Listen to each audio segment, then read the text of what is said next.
Madhya Pradesh take growth conclave 2 में कुल 65 गतिविधि, उद्घाटन, भूमि पूजन, आवंटन पत्र वितरण, एग्रीमेंट, एमओयू लॉन्च, सीसीआईपी आदेश, घोषणा 1-to-1 मीटिंग हुई, जिससे प्रदेश में कुल 15,896 करोड़ का निवेश और 64,085 है ना 64,085 रोजगार के अवसर सृजित होंगे। यह आयोजन प्रदेश की तकनीकी और औद्योगिक प्रगति की दिशा में एक ऐतिहासिक मील का पत्थर है। मैं मध्य प्रदेश सरकार के माध्यम से साइंस टेक्नोलॉजी विभाग ने ये जो अचीवमेंट किया है, मैं बधाई देना चाहूंगा। जैसे आपकी जानकारी में जीआईएस के बाद हमने अपने सारे विभागों को अलग अलग प्रकार से उनकी अपनी लाइन लेते हुए अपनी पॉलिसी भी डिक्लेयर करे और अपने स्वयं के काम को फैलाए बढ़ाए। मुझे इस बात की प्रसन्नता के कई सारे क्षेत्रों में मध्य प्रदेश ने लीड लिए और कई नवाचार भी किए, जो कई सारे राज्य अब हमारे साथ हमारी इस काम के आधार पर अपने आप की पहचान बनाएंगे। खास करके कॉन्क्लेव में 700 से अधिक प्रतिभागियों ने, नीति निर्माताओं ने, निवेशकों ने और स्टार्टअप लीडर्स ने सहभागिता की है। 8 से अधिक निवेशकों के साथ 1-to-1 बैठक हुई, जिसमें थॉमसन सेमीकंडक्टर्स, ANSR, सोलेजेनिक्स जैसी प्रमुख कंपनियां शामिल हैं। 22 नई तकनीक और औद्योगिक इकाइयों का उद्घाटन हुआ। कुल 257 करोड़ का निवेश और 2,125 रोजगार के अवसर इस नई तकनीक वाली जिनके जहां उद्घाटन हुए उनके बारे में बताना चाहूंगा। और 4 नई परियोजनाओं का जो भूमि पूजन हुआ, जिसमें 1,346.75 करोड़ का निवेश, जिसमें 21,150 युवाओं को रोजगार मिलने की आश्वस्ति मिली है। कार्यक्रम के दौरान निवेश और उद्योग संवर्धन को गति देने हेतु कुल 9 कंपनियों को भूमि आवंटन पत्र LOA जारी किए गए। इन इकाइयों द्वारा प्रदेश में निवेश किया जाएगा, जिनके माध्यम से खासकर हमने छोटी से छोटी कंपनियों को भी जोड़ा है। ऐसा नहीं कि बड़ी बड़ी कंपनियों पे ही देखा है। तो ये जो छोटी कंपनियां जिनको LOI दी है हमने, उसमें लगभग 10.61 करोड़ का निवेश और 740 लोगों को रोजगार मिलेगा। और ये इन LOI के माध्यम से विभिन्न टेक्नोलॉजी, IT, मैन्युफैक्चरिंग कंपनियों को निवेश के लिए संसाधन और भूमि हमारे द्वारा उपलब्ध कराई है। 800 करोड़ के 7 MOU पे हस्ताक्षर हुए, जिनके माध्यम से IT, रिसर्च एंड टेक्नोलॉजी क्षेत्र को बढ़ावा मिलेगा। 10,500 रोजगार के अवसर सृजित होंगे। यह MOU मुख्य रूप से silicon wafer manufacturing, IT park Vikas, technology and research संबंधित परियोजनाओं के लिए सोमवेदा, DAVP, IT park, ANSR, game developers association of India, the ends entrepreneurs Rajasthan, कोटि योगी फाउंडेशन, विज्ञान एवं टेक्नोलॉजी विभाग मध्य प्रदेश शासन, military college of communication engineering के माध्यम खासकर साइबर सुरक्षा और कृत्रिम बुद्धिमत्ता के क्षेत्र में संयुक्त अनुसंधान और डेवलपमेंट करने के लिए ये जो MOU हुआ, ये पूरे देश का सबसे अलग प्रकार का नवाचार है कि स्टेट गवर्नमेंट का आर्मी के साथ सीधे इस दिशा में काम करना, ये एक महती उपलब्धि है। मैं बधाई देना चाहूंगा। 85.51 लाख करोड़ के निवेश के एग्रीमेंट हुए, जिसमें आईसर भोपाल के साथ ड्रोन टेक्नोलॉजी के विश्व स्तरीय सेंटर ऑफ एक्सीलेंस की स्थापना होगी। नई नीतियां और digital launch, draft Madhya Pradesh space technology 2025 portal and drone data repository में खास करके जो प्रमुख घोषणा है उस पर भी बात करना चाहूंगा। मध्य प्रदेश अब अंतरिक्ष तकनीक के क्षेत्र में एक नई उड़ान भरने जा रहा है और बहुत जल्दी स्पेस टेक्नोलॉजी पॉलिसी 2025 को भी लॉन्च करेगा, जिसके तहत satellite data, remote sensing, space startups को प्रोत्साहन दिया जाएगा। भोपाल में हम 2000 एकड़ पर नॉलेज सिटी विकसित करने जा रहा है। ये बड़ी घोषणा है हमारी सरकार के द्वारा। यह आधुनिक हाईटेक सिटी, साइबर सिटी के तर्ज पर बनाई जाएगी। यहाँ विश्व स्तरीय संस्थान, अनुसंधान केंद्र, स्टार्टअप एक साथ आएंगे, जिससे मध्य प्रदेश भारत का कृत्रिम बुद्धिमत्ता AI का हब बन जाएगा। हम साइंस सिटी प्रोजेक्ट के लिए 45 एकड़ भूमि आवंटित करने जा रहे हैं। विज्ञान, नवाचार और तकनीकी अनुसंधान के लिए अत्याधुनिक सुविधाएं विकसित की जाएगी। ये परियोजना आने वाले वर्षों में हमारे युवा और विद्यार्थियों के लिए ज्ञान और प्रयोग का अद्भुत केंद्र बनेगी। अगर आप अलग से इन सारी पूरी बातों को देखने चाहेंगे, मैं वैसे मोटे तौर पे बता दूं अगर कि लगभग हमारा कुल निवेश 15,896 करोड़ का है और 64,000 लोगों को रोजगार मिलेगा। नई इकाइयों का जिनका उद्घाटन हुआ है वो 22 है, जिनमें 257.46 करोड़ का निवेश हुआ है और 2125 को मैं दोबारा दोहरा रहा हूँ इसको। ऐसे इनाल तो मैंने उसमें बोल ही दिया है, दोबारा बोलने की जरूरत नहीं है। तो सब मिलाकर 15,896 करोड़ का लगभग 16,000 करोड़ हो गया। अब 896 में क्या जोड़ना है?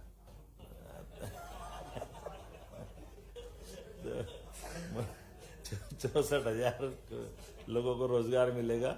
मैं मान के चलता हूं कि ये जो हमारी 1-to-1 से लेकर जिस प्रकार से इसमें अलग अलग प्रकार के इन्वेस्टर आए, निवेशक आए और उनसे हमारी बात हुई और मुझे इस बात की भी प्रसन्नता है कि 4 माह से कम समय में हमारी ये दूसरी टेक टू एनक्लेव मान के चलो कि जिस ढंग से लोगों ने रिस्पांस दिया है ये हमारी सफलता भी है और अपने मध्य प्रदेश के प्रति लोगों का विश्वास भी है। इस नाते से मैं सारे हमारे मीडिया के बंधुओं से भी कहना चाहूंगा कि आज का समय बदलते दौर में मध्य प्रदेश का माननीय प्रधानमंत्री जी के नेतृत्व में जिस प्रकार से हमने हर क्षेत्र में बढ़ने का संकल्प लिया है, आपके सबके सहयोग से उस दिशा में लगातार संकल्प की पूर्ति हो रही है। बाबा महाकाल और खजराना वाले गणेश जी की कृपा है। मैं उम्मीद करूंगा कि आने वाले समय में ऐसी और मिलेंगे। एक आध दो प्रश्न कोई मन में हो तो इसी मुद्दे से जुड़े हुए दाएं बाएं ऊपर नीचे करोगे आईटी पे बात करेंगे।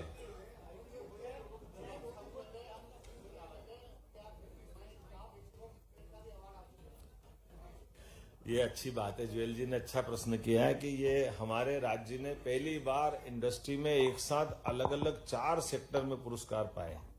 आमतौर पर ये कभी हमारे लिए बड़ा बहुत मुश्किल जाता था और 2002 के पहले तो संभव ही नहीं था, लेकिन 2022 में एक पुरस्कार मिला था। लेकिन अब जो हमने उद्योग रोजगार वर्ष जो घोषित किया है, ये 4 पुरस्कार अलग अलग क्षेत्र में, और ये वही बात है जिसके लिए हम सबसे कहते हैं कि हमारी पॉलिसियां हमने सरलीकृत की है। अपने सारे व्यवसाय को सरल बनाने के लिए कार्यालय में काम करने की पद्धति भी बदली है।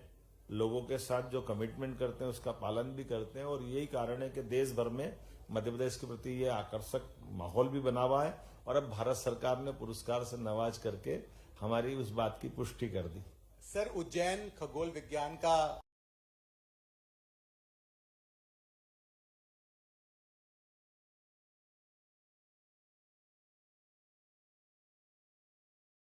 देखिए, ये अब उज्जैन नहीं है, वो तो इंदौर का मेट्रोपॉलिटन शहर ही है। उज्जैन, इंदौर, देवास, धार, तो मेट्रोपॉलिटन को लेकर के जो पूरा प्लान बना है, तो हमारा जो वर्तमान की दशा में खास करके डीप टेक टेक्नोलॉजी की दृष्टि से बड़ा सेंटर बनाने का एक संकल्प भी हुआ है और साइंस सिटी भी बन रही है। साइंस सिटी अभी हमारे प्रदेश के अंदर इसकी काफी स्कोप भी था, तो आपने देखा होगा अभी प्लेनेटोरियम और काफी चीजें तो वहां काम कर रही है, लेकिन आने वाले समय में स्पेस टेक्नोलॉजी को लेकर के, खगोल विज्ञान को लेकर के, ऑब्जर्वेटरी तो राजा जयसिंह के समय से थी, तो प्राचीन ज्ञान का भी और वर्तमान के विज्ञान का भी दोनों का समायोजन करते हुए रिसर्च करने के लिए भी, क्योंकि ऐसा माना जाता है कि यहाँ से हम स्टैंडर्ड टाइम की बात भी अगर करते हैं तो स्टैंडर्ड टाइम के लिए जो हमारी जीपीएस से भौगोलिक भूमिका अगर हमारे प्रदेश की देखते हैं तो ये पृथ्वी के मध्य में भी आता है। तो वैदिक घड़ी के लिए आईआईटी के एक अच्छे स्टूडेंट ने जो हमारे लिए वैदिक घड़ी बनाई थी, उस वैदिक घड़ी का लोकार्पण भी कराया माननीय प्रधानमंत्री जी के माध्यम से। वैदिक घड़ी का विक्रमादित्य वैदिक काल के ऐप भी दिए हैं जो स्थानीय समय भी बताते हैं और वैदिक समय से भी जोड़ के चलते हैं, और ये समय गणना का वो केंद्र भी बताते हैं। जैसे उदाहरण के लिए हमारे लिए प्राचीन काल के समय के वैदिक समय की गणना की अगर बात करेंगे तो वो 15 मुहूर्त, 15 मुहूर्त दिन के, 15 मुहूर्त रात के। तो जो अपना ये वर्तमान की साइंस की दृष्टि से 60 मिनट का 1 घंटा होता है, मूलतः हमारे मुहूर्त से वो 48 मिनट का होता है और 48 मिनट से कैलकुलेट कराते हैं तो ये बराबरी से रात और दिन की हिसाब लग जाते हैं। तो ये जो अभी वर्तमान में 60 मिनट से जोड़ेंगे तो 12 घंटे तो दिन के और फिर 6 घंटे रात के, तो 12 बजे से सुबह 6 बजे तक मैदान खाली है। रात की 12 से 6 में कहाँ गिनती करेंगे? तो जैसे पूरा दिन ऐसी पूरी रात है। जब हम अपने चक्री क्रम से ग्रहों की गिनती अगर अपने गणना करने जाएंगे तो सूर्योदय से सूर्यास्त तक का पूरा समय, तो सूर्योदय से सूर्योदय तक, अगले सूर्योदय तक, ये दोनों 30 मुहूर्त होकर के खगोल गणना का हमारी प्राचीन विज्ञान है। और उसी आधार पर आज हमारे प्राचीन वैदिक गणित के हिसाब से ये जो विभिन्न ग्रहण लगते हैं, सूर्य ग्रहण, चंद्र ग्रहण, तो वो तुरंत कैलकुलेशन आ जाता है। ये उसी की विशेषता है। इसलिए वैदिक गणित की दृष्टि से भी इसको हमने अपने सिलेबस में भी लिया है और आधुनिक साइंस की दृष्टि से भी अब लोग बहुत तेजी से इसको अपना भी रहे। मुख्यमंत्री जी, डिफेंस सेक्टर की ओर से मध्य प्रदेश के लिए एक बड़ी उपलब्धि है कि आज आर्मी ऑफिसर्स के साथ में 2 MOU साइन हुए हैं, जो कि प्रदेश के लिए एक बड़ी उपलब्धि साबित हो बहुत सकती है। धन्यवाद। बिल्कुल सही। आइए आर्मी अफसर के साथ में और आर्मी के भी वो जो विंग, जिस विंग पे हम साइबर की संभावना देखते हैं, उससे जुड़ करके हमारे साइंस टेक्नोलॉजी विभाग का ये MOU हुआ है। ये हमारी तेज गति से चलने वाली गति भी है। और आप देखो, एक और बड़ी बात हुई है, डिजिटली आमतौर पर जो हमने आज वो जिसमें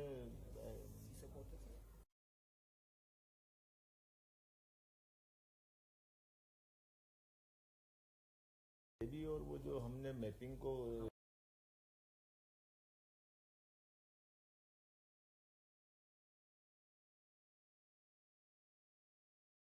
एक बहुत महत्वपूर्ण उपलब्धि है ड्रोन डेटा रिपोजिटरी। जैसे कि आपके पिक्चर का फॉर्मेट होता है, JPEG फॉर्मेट है, JP फॉर्मेट है, ऐसे कोई स्टैंडर्ड्स अभी तक किसी भी देश में नहीं बने हैं, देश के किसी राज्य में नहीं बने। मध्य प्रदेश पहला राज्य है जो इस स्टैंडर्ड ऑफ प्रोसीजर्स को बनाया है, उसके स्टैंडर्ड्स करा है। और अब ये इमेजेस चाहे आपने कैप्चर की हो, चाहे एक्स विभाग ने की हो या दूसरे ने, अगर उसी फॉर्मेट में रहेंगी तो एक्सचेंज हो सकेंगी। ये स्टैंडर्ड्स अब गवर्नमेंट ऑफ इंडिया भी अडॉप्ट करने वाली है। हमारे पूरे कंसल्टेशंस हुए हैं, तो पहली बार ऐसा है कि ड्रोन के जो इमेज ली जा रही हैं उसकी स्टैंडर्ड ऑफ प्रोसीजर और उसके स्टैंडर्ड्स यहाँ पर स्टैब्लिश किए गए हैं, जिसका आज माननीय मुख्यमंत्री जी ने लोकार्पण किया है, विमोचन किया। ड्रोन डेटा रिपोजिटरीज का नाम है। ड्रोन से जितनी भी डेटा इकट्ठा किया जाएगा उसका एक स्टैंडर्ड हो जाएगा। तो आप जो एक्सचेंज करते हो, जैसे PDF फॉर्मेट को आप भेज देते हो एक जगह से दूसरी जगह, आपको चेक नहीं करना पड़ता कि आपका फोन में पढ़ पाएगा कि नहीं पढ़ पाएगा, वैसा स्टैंडर्ड्स यहाँ पर बने हैं। तो इमेजेस को शिफ्ट करना, इमेजेस को सिलेक्ट करना, इमेजेस को देखना, उसका इन्वेस्टिगेशन करना, ये सब पॉसिबल हो पाएगा अगर इस स्टैंडर्ड्स में करें। ये स्पेस टेक्नोलॉजी की दृष्टि से भी बड़ा अचीवमेंट आज हमारा हुआ है और हम इस पे काम भी कर रहे हैं कि आने वाले समय में स्पेस पॉलिसी भी हमारी ला रहे हैं। और भविष्य की दृष्टि से जैसे आज हमने अपने 3-4 MOU भी किए, 3-4 हमारे पास, जैसे मिसाइल टेक्नोलॉजी पे काम करने वाले बड़े सज्जन सुब्बा राव जी, भविष्य में दृष्टि से वो हमसे जुड़ करके काम करना चाह रहे हैं। इसी में ड्रोन टेक्नोलॉजी की तो बात अपनी आई है। इसके अलावा भी अलग अलग साइंस टेक्नोलॉजी की आधुनिक से आधुनिकतम चीजों में हमारा राज्य आगे बढ़ करके उनके साथ व्यापार भी करना चाहता है और नई टेक्नोलॉजी में बराबरी का भागीदार भी बनना चाहता है। और जिस प्रकार का ये, अगर आप पूरे भारत के परिप्रेक्ष्य में देखेंगे तो भारत के अंदर हमारे अपने उत्तर भारत के सभी राज्यों में अभी बहुत स्कोप है, जिसमें मध्य प्रदेश सबसे तेज गति से आगे बढ़ रहा है। बाकी राज्यों की दृष्टि से मैं किसी पे टिप्पणी तो नहीं करूंगा, लेकिन मान के चलो कि जिस प्रकार का साउथ में इसरो ने अपनी मुकाम बनाया है, भविष्य की दृष्टि से पूरे देश में बड़ी संभावना है और हम उस पर काम कर रहे हैं। मुख्यमंत्री जी, मुझे लगता है कि 7.5 करोड़ से लेके 1000 करोड़ तक के इन्वेस्टमेंट की बात कही गई है।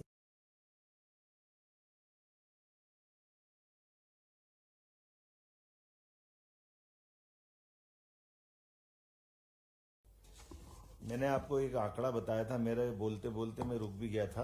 आपकी केवल बता देता हूं केवल कि हमारे यहाँ हमने कहा कि 1 करोड़ का भी अगर किसी ने इन्वेस्टमेंट किया है तो हमने उसका भी सम्मान किया। और वो 50 लोगों को रोजगार देगा तो 50 का दे, कोई दिक्कत नहीं। और एक 11,000 वाला आया तो उसका भी